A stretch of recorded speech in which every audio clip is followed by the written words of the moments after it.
But that's not what that machine does. Okay. That machine interacts with you. Okay. And you share things. Right. And some things are taken from you and some things are given to you. So it's not a download, is it? It's a game of tennis. Yeah, okay. Okay. And that leaves you affected afterwards. Like it's a two-way communication Absolutely, thing that's going on a very deep level. Yeah. Okay. And I'm not completely convinced that link's still not there. It might, you know, for want of a better way of putting it, Bluetooth. That's interesting. And that's something that we haven't discussed before. Like I understand that, but and I'm not actually 100% sure that what I'm saying there is right. Yeah. So, just to clarify what you're saying there, you're saying there might be like an ongoing remote connection which you're not always fully aware of. Yeah, a mental connection that maybe isn't even deliberate on either part. Okay. Just as like a residual effect. I gotcha. So yeah, that golf's an example. There's been others. Okay, so the reason why we were talking about... So the reason we're talking about it is because how you... About that. Right, so then you are brought to my attention. There's a setup, and at that point I'm just a name on your... another name. Just another name. Just some character in a funny hat that I've got to go and deal with, you know, and I've done some research. Well, the research is done for me. And then I looked into it, and yeah, fine. Just, you know, and to be honest, I saw you as a very easy person to deal with because you're not military. You've got no criminal elements to you. What you see is what you get.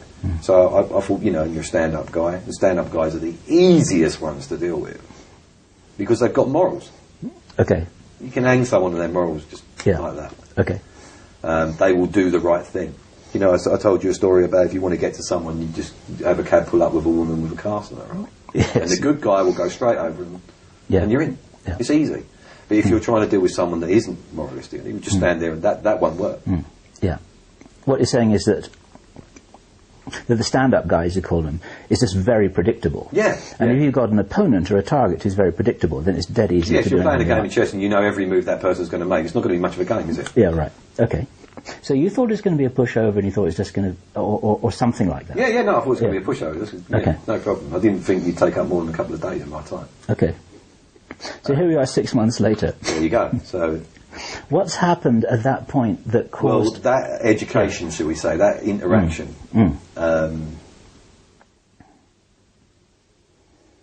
basically, it was the golf situation again. I didn't approach it as I usually approach it. I was more thoughtful about it, which was unusual. Well, I'm always thoughtful about things because you've got to be careful. But I seem to be more worried about the individual than what I had, the task at hand, which is very unusual. And that's the first thing that pricked my ears to the situation. So I dragged my heels on that and conversed with you. And it put me in quite hot water. And just for the record, this was in August of this year, 2010. Yeah. So we conversed, and I was asked why I was entering into a dialogue with you and not just getting on with it. And I said, well, you're not the nut we thought you were, and I'm not going to be able to crack you the way I thought I was going to, and this is the way I'm going to do it, which was accepted because it's happened before, and that was an explanation. And I actually said that I'm going to bring you into my confidence, disinfo you, and make your credibility zero. That's how. That's what I was going to do. And so communication with you was then smiled upon. That's just, he is doing his job. That's no problem.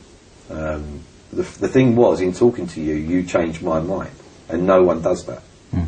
And that's where I say that machine changed me. To enable that to be possible. You mean the machine to listen to you? Yeah. Because you don't know what's going on, so why would I listen to you? But it turned out you do. Or you had an inclination. I'm sure there's many people like that. Then, as I dragged my heels, eyebrows were raised, because it's still, we'll move on a month. Yeah. Why is it still not dealt with? And what's more, some things he's doing are even more annoying. So it was it was realised that perhaps I wasn't going to do what I was meant to do, and you were given to other people. And those other people, well, see, they had tried to deal with you before me. Others had tried to. They had tried to? Yeah, and you had difficulties that you know. Aha. Okay. And it didn't work, so that's why I was... Because really, Yes. it was a bit of a sledgehammer to crack a walnut. To get me Yes. out of mothballs. You've got to understand, Yes. on a to go and deal with something, me actually at this point, it might be prudent to say that I didn't do that anymore.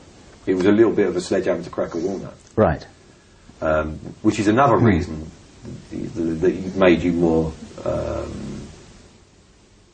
of a spectacle for me to look at. Yes.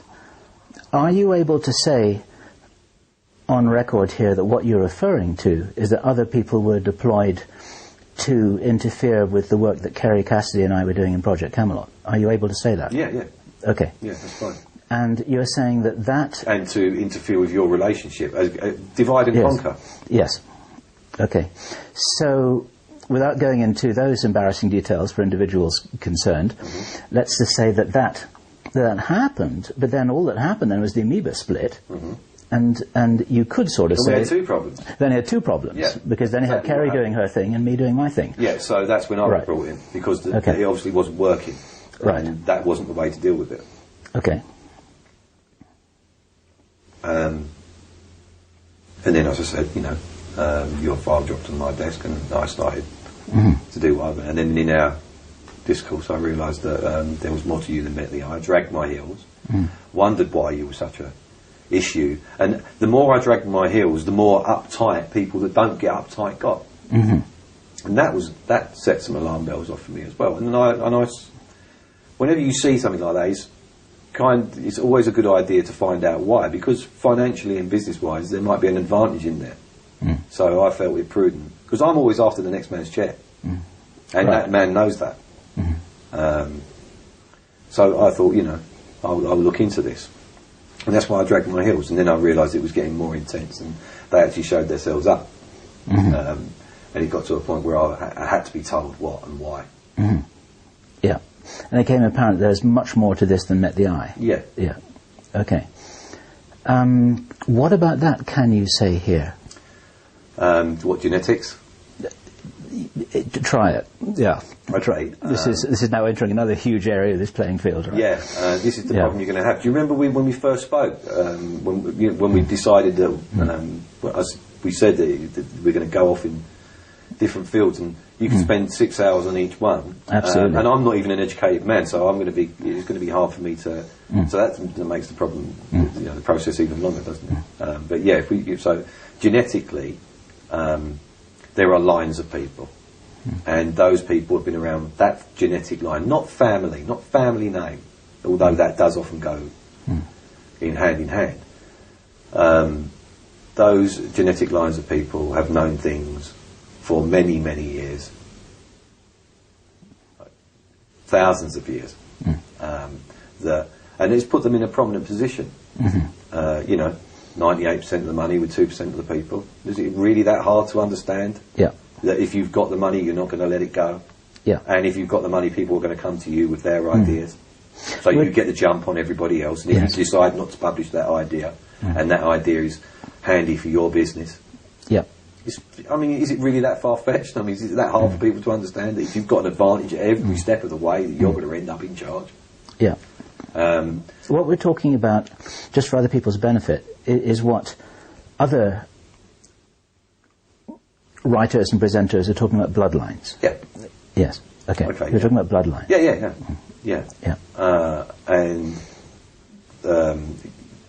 there are hundreds and hundreds of bloodlines, but most of them don't matter. There's probably about 427 that are probably relevant, and they're controlled by 33.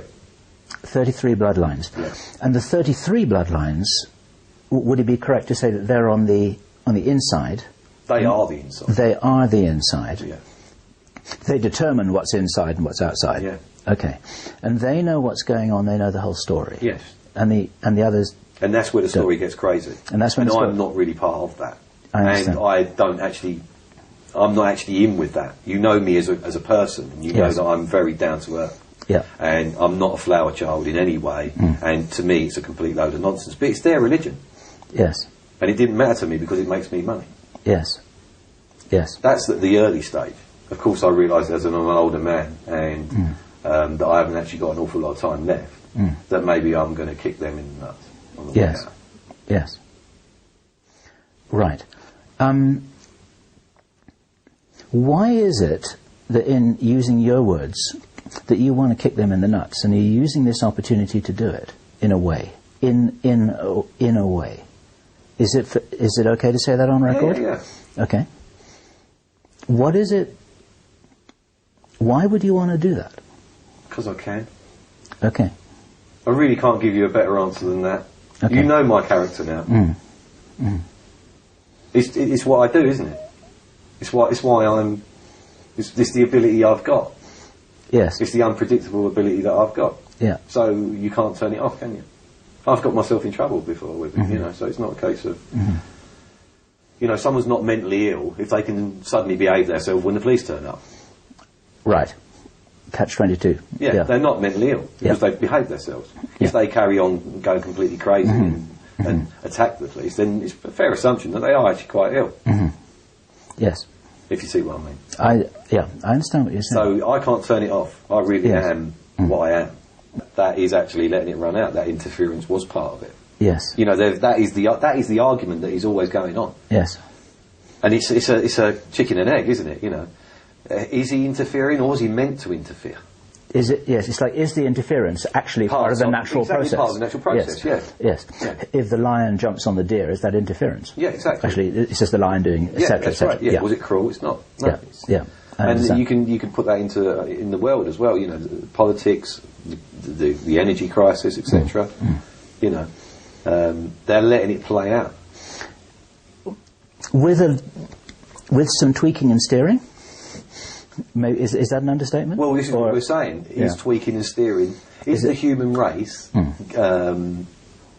interference for the planet?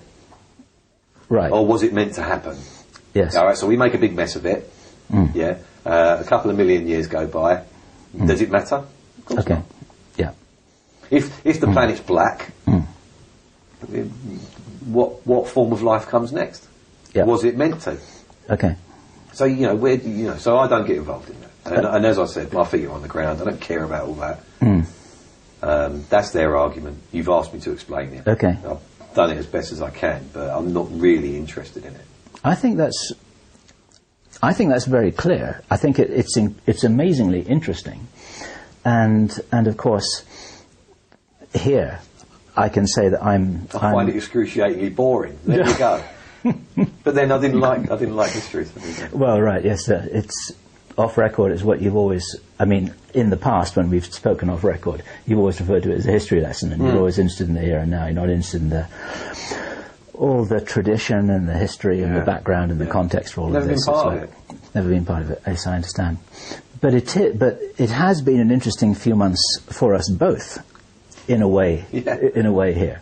Things are always fairly interesting for me anyway. Yes. But yeah, it's been a little bit more interesting.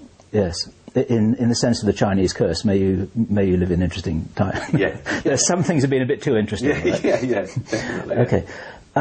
So, just before we get off into lots of different you've got to decide which way you want to go now. Yes, I do. I just want to make sure that, I guess to your satisfaction and mine, that we're kind of squared off with how it is that we've got to this point today, nearly at the end of 2010. I'm still standing. So are you. Yeah. We're having this conversation now, and this is, in my view, this is pretty huge, because I don't believe anything of this information has ever been released on the public record before. No, not at all. Not, no. And you're taking this sort of on your shoulders to do this. Although you would say, wait a minute, in my shoulders, right? Yeah. Okay. And I also know that there are protocols involved here, which we've talked about, which are fascinating, which is that you are not allowed to tell me what to do or to give me advice, because that's interfering with me playing out. I mean, what would be the point of doing that? Yeah, right. Because that's interfering again. Yeah, it's me doing it then, isn't it? Yeah, I'm just up to a dastardly deed as usual. Yeah, right.